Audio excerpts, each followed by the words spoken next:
Guys hi hello ನಮಸ್ಕಾರ welcome back. ಇದು ನನ್ನ ಲಾಸ್ಟ್ ಇಯರ್ ತುಳಸಿ ಹಬ್ಬದ ವಿಡಿಯೋ.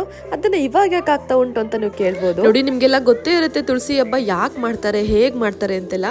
ಬಟ್ ತುಂಬ ಜನ ಆಡಂಬರದ ತುಳಸಿ ಹಬ್ಬ, ಆಡಂಬರದ ಪೂಜೆಗಳು, ತೋರಿಕೆ ಪೂಜೆಗಳನ್ನ ಮಾಡ್ತೀರಾ. ಸೊ ನೆಸೆಸಿಟಿ ಇಲ್ಲ ಗೈಸ್, ಅದನ್ನ ಹೇಳಲಿಕ್ಕೆ ವಿಡಿಯೋ ಮಾಡ್ತಾ ಉಂಟು ನಾನು. ನೋಡಿ, ತುಂಬ ಜನ ಏನಾದರೂ ನೀವು ತುಳಸಿ ವಿವಾಹ ಮಾಡುವಾಗ ಇದೇ ರೀತಿಯಾದ ರಂಗೋಲಿಗಳನ್ನ ಹಾಕೋಬೇಕು, ಇದೇ ಥರ ಪೂಜೆ ಮಾಡ್ಬೇಕಂತೆಲ್ಲ ಹೇಳ್ತಿರ್ತಾರೆ. ಅದೆಲ್ಲ ಇವಾಗಿನವರು ಮಾಡ್ಕೊಂಡಿರುವಂಥ ಆಚರಣೆಗಳು.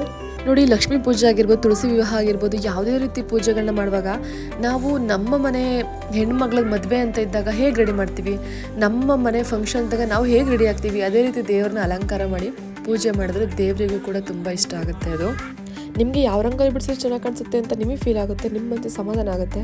ಆ ರಂಗೋಲಿಗಳನ್ನ ಹಾಕ್ಕೊಂಡು ದೇವರಿಗೆ ಇಷ್ಟ ಆಗೋ ಥರ ಪೂಜೆನ ಮಾಡಿ ಮನುಷ್ಯರನ್ನ ಮೆಚ್ಚೋ ಥರ ಅಲ್ಲ.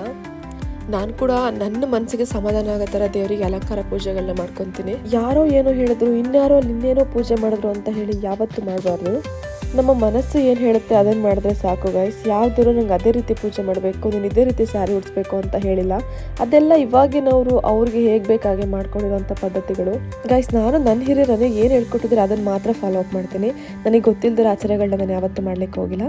ಸೊ ನೀವು ಯಾವ ರೀತಿ ಹಬ್ಬಗಳನ್ನ ಸೆಲೆಬ್ರೇಟ್ ಮಾಡ್ತೀರಾ, ಯಾವ ರೀತಿ ನಂಬಿಕೆಗಳನ್ನ ನಂಬ್ತೀರಾ ಅಂತ ನನಗೆ ಒಂದು ಕಮೆಂಟ್ ಬಾಕ್ಸಲ್ಲಿ ತಿಳಿಸ್ಕೊಡಿ. ಮತ್ತು ತುಳಸಿ ಹಬ್ಬನ ನೀವು ಯಾವ ರೀತಿ ಸೆಲೆಬ್ರೇಟ್ ಮಾಡ್ತೀರಾ ಅಂತ ಕೂಡ ತಿಳಿಸ್ಕೊಡಿ.